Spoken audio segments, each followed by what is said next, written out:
This is Rogers TV.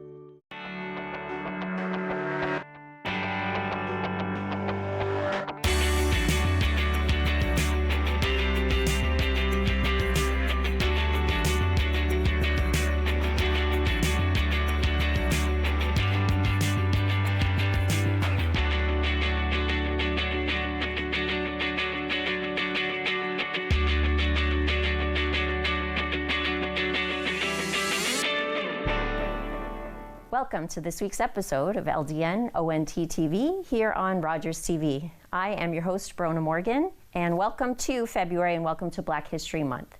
We have had some really fascinating guests over the last few years that I've had the privilege of interviewing on LdnOnt during Black History Month, talking about some of the really rich Black history that's actually local to London, to Southwestern Ontario, all of the interesting stories that maybe you haven't heard about, but we've got a wonderful story and the author of a book about somebody who really relates very locally to the Fugitive Slave Chapel, which we have chatted about on the show before. Her name is Hilary Bates Neary, and she wrote a book called A Black American Missionary in Canada. If you have not heard about this person, you're going to want to know about the subject of this book, the biography. Thank you so much for being here. You're welcome. And talk to our viewers about your book. My book is, as you've given the title, you've given half the title, and the last half of the title is The Life and Letters of Lewis Champion Chambers. And Chambers was a missionary in Canada. He came from the United States. He was born in slavery. He had a rich life. He spent about 14 years here in Canada. And very fortunately for us, he wrote letters while he was here, and the letters have survived, and they become half of my book. So half of the book are the letters that he wrote about his time in Canada, and half of the rest of the book is about his life in the various places he lived here and his life when he went back to the United States after the Civil War. Fascinating. Mm-hmm. All right. So without giving away everything about the book, because obviously we would like for people to check it out, what got you interested in this person? I've been involved for many years in researching and writing about local history. I sit on a committee of the library board that puts up plaques to notable sites in London. And one of the plaques that committee put up years and years ago, long before I joined it, was to the African Methodist Episcopal Church, which was what we call the Fugitive Slave Chapel, which was on Thames Street. When that building moved to Grey Street, and the hope of people in London was that it could be restored and turned into a center for the study of Black history, I became involved in it. And I wanted to understand more about the history of that building, the community it served, the people who ministered in it. And that's how I literally tripped across Lewis Champion Chambers. And when I learned more about him and discovered his letters weren't hidden anywhere, but someone had to understand that they related to the experience of the Fugitive Slave Chapel in London, Ontario. When I discovered his letters, I realized that his own story was so rich, and that even though it included London, it included other parts of Canada West as well. And I thought the letters, there was a whole story in the letters. There was a biography in the letters. So I transcribed them, I edited them, and then I could imagine that they could become a book. And that's how the book became. That's how this book began. But it all had to do with that chapel, that church on Thames Street that was moved to Grey Street, and the history of that building. So it's deeply woven into the fabric of London, Ontario. So how did you find the letters? Well, I was trying to find out more about the church in London, the African Methodist Episcopal Church, which became the British Methodist Episcopal Church in 1856. I wanted to find out more about the church and why it was so important to Blacks to have their own church. And as I was reading more about the church itself, I came across mention of Chambers in the annual reports of the American Missionary Association. And that group, the American Missionary Association, had sent teachers and preachers to Canada to minister to the Blacks, many of whom, of course, had fled slavery, had fled the United States and come to Canada in very large numbers. And they needed they needed the efforts of ministry of teachers and preachers. And so the AMA had sent teachers and preachers here. And in their annual reports, they mentioned Chambers. So I thought, I got to find out more about him and the other ministers who came, the other missionaries who came. And I then discovered that all of the archives of the American Missionary Association were in Tulane University in New Orleans. I've never been to New Orleans, alas. But the archive was there, and it was all on microfilm. So I ordered on interlibrary loan at the London Public Library the 2 reels of microfilm relating to the Canada Mission. And when I started reading the letters in there, I discovered Chambers and the bulk. He wrote more letters to the AMA in this period from this place, than any other missionary or teacher that they had sent here. So his letters became a big story for me. And so, diving into these letters, thank you to our library system for you being able to, I guess, dive into this rich resource. Yes. Surprising, what's the first thing that struck you about what you are finding out about this fascinating character? Well, he was able to talk about the people that he was ministering to. He started out in Dresden. When he first came to Canada with his family, he settled near Dresden, which was a big center of black settlement in that period. This would have been the mid-1850s. And he was writing about his efforts to reach out to men and their families, of course. Many of these men had got leases to cut timber, so they were out in forest areas cutting timber and living probably very roughly.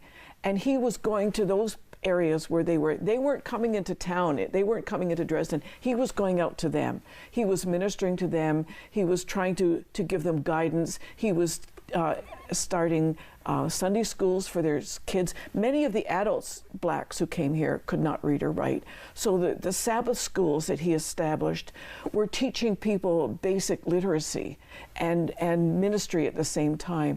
And he was starting temperance societies as well, because one great scourge of everybody in pioneer life was alcohol. And for blacks in particular, it was a different kind of slavery. They had left one kind of slavery behind, and it was so easy for them to become, as it was for anybody, to become enslaved to alcohol. So he was starting temperance societies as well. And he was writing about this, and he was writing about the travel he had to do in very rough conditions, and the Sabbath schools that he was establishing nearer to Dresden. And eventually, he was recruited to go and preach to people in Enniskillen, which is in Lambton County. Probably many of these blacks were working in the early oil industry. So he was learning about what conditions were like for blacks and giving them advice about their lives. He was a farmer himself, so he was particularly interested in how black farmers were faring. And he wrote about all sorts of conditions that they were facing and tried to give them guidance and help. Yeah. Fantastic. Yeah. Now, you did say that his letters form half of the book. Yes. So where do we go from there? Well, so he was in four different places when he was in Canada. He started out in Dresden, so his early letters are written from Dresden. And then he was recruited to come to London. They needed a minister in London. There was a church here already, that what we call the Fugitive Slave Chapel. And whoever had been assigned there had left it, and he was asked to come and preach to them. So he was journeying back and forth between Dresden and London to preach. And then someone came from Ingersoll and said, well, why don't you come to Ingersoll and preach to us in Ingersoll? So he was then going from Dresden to London to Ingersoll to London to Dresden. I mean, his travels were very complex. And he was nurturing in Ingersoll a black community that he hoped would eventually establish their own church. And so he was doing that kind of missionary work. And then he moved to London. The people he'd been ministering to outside of Dresden in the lumber camps, their leases were over and they were moving away. So he came to London and was appointed to the church. So he was ministering at the church as a regular pastor, and he was doing missionary work at the same time. Wow, fascinating character. Yes. We do have to take a break, so I want to hear more about Lewis Champion Chambers, as well as you, Hilary. Thank so you. please Okay. stay tuned. We are going to have Sure. to take a break. We're going to be back with more fascinating Black history, local Black history, after this break.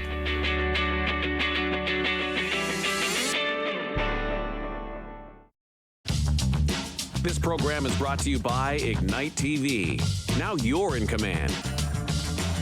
Visit Rogers.com for more details.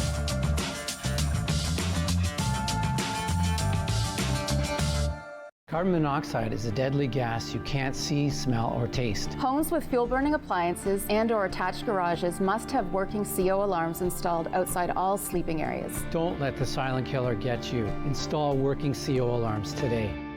Thursday. Most people that have received treatment for drug use problems are probably going to have a lapse. Join addictions counselor Dean Anderson for Invisible, Breaking Through the Stigma of Addiction, on Rogers TV.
Welcome back to LdnOnt TV here on Rogers TV. I'm your host, Brona. I've been having a fascinating chat during the show, but also for those people who are not in the studio between the segments, with Hilary, the author of this fascinating book about a local a figure. I guess I think in the description that I read about the book, it's like kind of one of the forgotten figures of Black history in Canada, yes. Lewis Champion Chambers, such an interesting person. And so the book is based on his letters, and I think we found a passage that I think our viewers would love to hear. So let's hear it in his own words. So this letter was written in September 1860 when the Chambers family was still living in Dresden, but that Chambers himself was planning to move to London. So he writes, "My wife came to London on yesterday to see the prince." So this was his wife living in Dresden, caught the train to London to see the Prince of Wales, who was visiting London at that point. And of course, all of the important people of London, they were the ones who got to meet the prince. But think of the small people, the ordinary people, who were making plans to be part of the crowd to see him. And the reason why Anne Maria Chambers wanted to see the prince was because Blacks really favored the British connection, because Britain had been the one to finally put an end to slavery in the British Empire. And that's why Blacks were fleeing to Canada, because Canada was ostensibly a freer place than the United States had been. So that one sentence, "My wife came to London today to see the prince," it just really made so many things important, you know, just so important to me. And I could just imagine Chambers being so proud that his wife could take the train to London to see the prince. And this was the place that they were planning to move to, although Chambers' initial idea was to move to Ingersoll. And he was going to obviously go back and forth between Ingersoll and London to preach. And then the day that the house that he had built in Ingersoll was finished, somebody burnt it down. I mean, somebody did not want Chambers to go to Ingersoll, and they burnt his house down. And he continued to go to Ingersoll, but he settled in London instead. And also another tragedy that happened, points out the human aspect of his story, is just before he came to London, his oldest son was drowned in the creek in the Sydenham River. They called Big Bear Creek in Dresden. So these two very sad events happened to him just before he settled in London. And so there's a lot of human angst in this story, as well as the triumph of being a successful preacher and giving good counsel to the blacks he met who were farming in Dresden and London.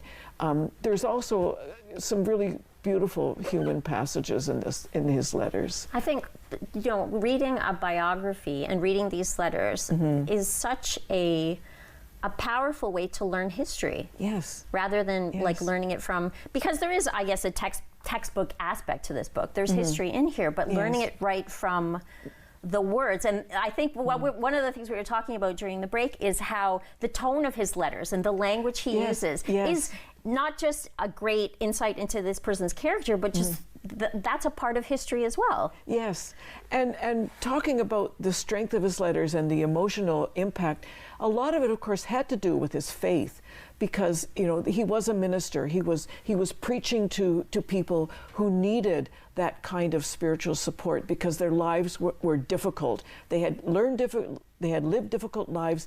They had had terrible experiences coming here, and they needed that consolation. And he understood that. So his ministry his spiritual ministry was also extremely important. His practical ministry and his spiritual ministry were very important, and his teaching. The fact that so many blacks came here without literacy was the church's impact upon the literacy of black newcomers was very powerfully important, and he was very active in that.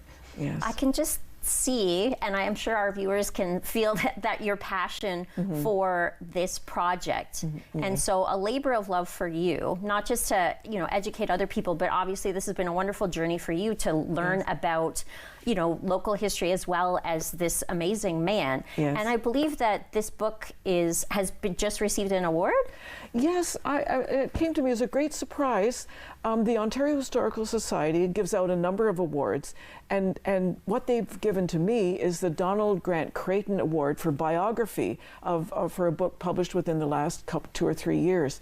And Creighton himself was he's been dead for many years, but he was a profoundly influential writer in Canadian history. So winning this award from somebody who's written biographies of John A. Macdonald, for instance, is very gratifying, and I'm very glad that Chambers has been recognized by that. Yes. Beautiful. And so, what about you? Other than this book, have you written other books? What other things have you done? Okay. Well, I come from a library background. Right. I was a librarian, and I've studied a lot of history. I've written history and edited history.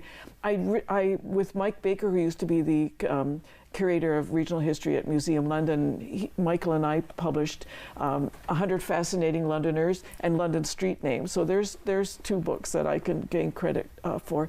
And I helped edit a collection of the writings of Fred Landon, who was one of the first writers in this area to deal with black history. Fred Landon laid a really firm foundation for subsequent readers of black history. So I've had that kind of experience. But this book, in a way, this book wouldn't have happened to me. I was thinking of it for a long time. And then in February 2020, I fell and broke my arm on ice. And the month after that, COVID closed everything down. And so I couldn't go to meetings. I couldn't do this. I couldn't do that. I had the time to work on this book. It was really a gift. And I hate to think of COVID as a gift, but the reduction, the way in which people's lives were reduced to certain, essential things. For me, the essential things was bringing Lewis Champion Chambers into a publishable manuscript. So I was very fortunate to be sidelined at that time and to have that time to do it. And also to have that resource to be able to do this research. Yes. Getting back to the whole, your career as a librarian, the importance of libraries are not just to, I guess, the work that you have done to be able to write this book, but for people who want to access a book like this and learn history this way, is so essential. It was. And I know, and during the time that I was stuck in my office writing, the number of archivists and librarians who gave me long-distance help was astonishing. So, you know, all the time that maybe these institutions were closed to the public because of the pandemic, people were still working and still reaching out to writers and scholars to help them on their way. I got so much assistance at that time from people, you know, working all by themselves in institutions and you know, wishing that somebody would phone and ask them a question. A lot of people don't know, I think, the huge job that it is that a librarian is, right? Yes, like yes. they'll see you in the library, you can recommend a book here and there, but I don't think people really, a lot of people understand the depth and the kind of the breadth of that job. I have a couple of kids that, you know, have considered going into library science, and it's just such a fascinating field, isn't it? It is, and so is archival work as well. Absolutely. And we're very lucky in London to having the kind of resources. I mean, the London Public Library is amazing. The London Room must help, you know, your daughters and students as well in any of their inquiries into local history. The university collections, which, you know, some are open to the general readers. I couldn't have done this book without both of those resources. They gave me immeasurable help. Absolutely. Well, so thank you to all of our librarians. Yes. Thank you to our archivists. And thank you so much for bringing us the story of Lewis Champion Chambers. So for those people who, you know, they got a taste of this now and they would like to read this book, where can they find it? Well, of course, you can find it at the London Public Library. There are many copies at the London Public Library. Oxford Books certainly has copies for sale. Attic Books used to, I don't know if they still do. It's available through Amazon, of course. I tried to persuade Indigo to carry it, but they said they would order it, but they're not putting it on the shelf. And you can order it through the publisher, McGill Queen's University Press. Wonderful. Yes. Well, I'm looking forward to reading more. It's a great way to learn history, isn't it? Yes, Just through it the is. actual words of somebody who was there. Thank you so much for taking the time to be with us today and tell us more about it. Viewers, please stay tuned because we're going to have another literary enthusiast to wrap up our show on this week's episode. So please stay with us and we'll be right back.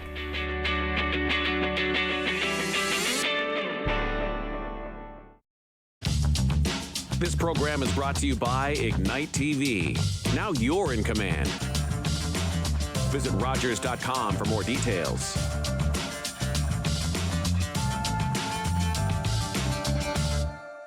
Our family used to be so fun. Now my brother takes care of me. I miss Mom and Dad being around more. Mom says things are going to get better.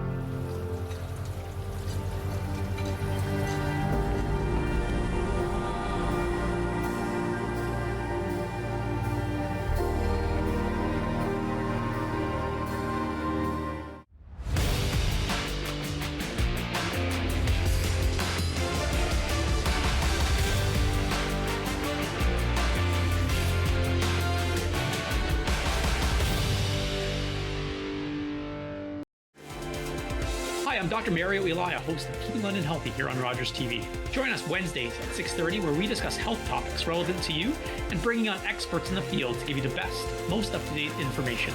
See you then.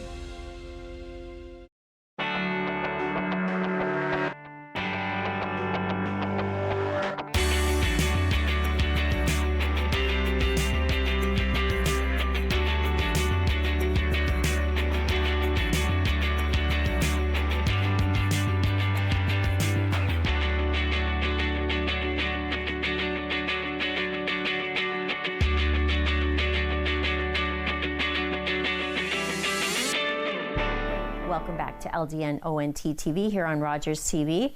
Speaking about books, speaking about loving books, I think you probably could tell from the last segment how enthusiastic I am about books. There's another person who's a Rogers volunteer as well as a huge lover of all things literature. Shayla, thank you for being here. Thank you so much for having me. So I know that you were listening with great interest to our conversation with Hilary about Lewis Champion Chambers, but I know that you have a project that you're deeply into researching right now that I know our viewers would love to hear about as well. So can you talk to me a little bit about that? Yeah, so I was hired by a company called Voice of Men 360 to work on a documentary about residential schools and the effects that it still has on Canada today. And the film was funded by a grant from Heritage Canada. Wow. For the film, and it's in its final works at the moment. I can't say a whole lot about it, but that's... So how did you get connected with this project? How did they find you? Yeah, so actually through the show, last year you had on River Christy White as a guest. Wonderful who human, happens to be my partner now. Oh my goodness. And his mom works for Voice of Men 360, and they were like, hey, we're like struggling with a film crew or whatever, and River was like, hey, you should hire Shay. And I was like, cool. This and is then amazing. We ended up working together on the documentary with another friend of mine from college as well. So fantastic. So what's the experience been like? Have you done, like, did you learn a lot of things that you didn't know about before? What kind of things have you found out? It was extremely eye-opening because it's one thing to just know that it happened in history in school, which I honestly believe it isn't talked about enough. It's not talked enough about with Canadian history, especially because it's a Canadian issue. Of course. But it was so eye-opening to just hear these like very real people talking about these very real experiences that you just kind of sit there and you're like, how did people let this happen? How? Right. And yeah, it was very emotional to interview these people talking about like all of their different experiences in residential schools. And our one interviewee, he was a little bit more reserved. Our other one was a lot more wide open. And it was just like, it was very interesting to see them contrast and how like insane residential school was. And absolutely. Yeah. So I think it kind of relates to what we were talking to Hilary about as well. One of the ways you can learn about history is from textbooks and the things that you get taught in school, but to actually hear the voices of the people that were there is it's so meaningful. Absolutely, it is so. And to be able to bring a project like this to somebody, you're still, I think, in school, so what an opportunity. So I'm heading to sports media at Toronto Metropolitan University in the fall. Congratulations. Thank you so much, yeah. I did film and television production at Fanshawe College prior, and I've been taking a year off, and I'm going back, so yeah. Congratulations on all of that, and congratulations on this project. Absolutely. So for those, like, I know you can't tell us everything about it, but for those of us who are interested in finding out more about it, is there any, where can we point them, and when would we be able to see it? So my film production company is called Mastery Matters. You can find us on Instagram, Facebook, and TikTok, and YouTube, and soon Spotify. And we will be releasing more information there. And yeah, it's myself, River Christy White, and Ryan Dostal, who is part of the team, and we'd love to have you come check us out, and yeah. Thank you so much, and I'm totally looking forward to this one too, so I have a lot of learning to do ahead of me. Viewers, hope you enjoyed this episode of LdnOnt TV here on Rogers TV. Tune in again next week. We'll be talking to more fascinating people from London, Southwestern Ontario about the issues that you care about as well. Have a great week.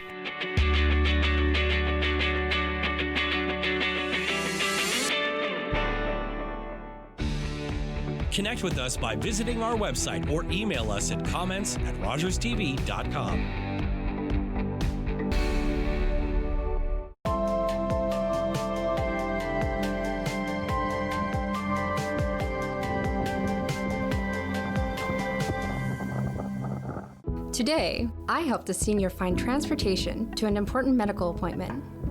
Today, I helped a new mom find virtual programming so she didn't feel so isolated. Today, I helped someone understand new government supports. Every day, 211 navigators connect Canadians to critical government and community programs and services. 211. Help starts here.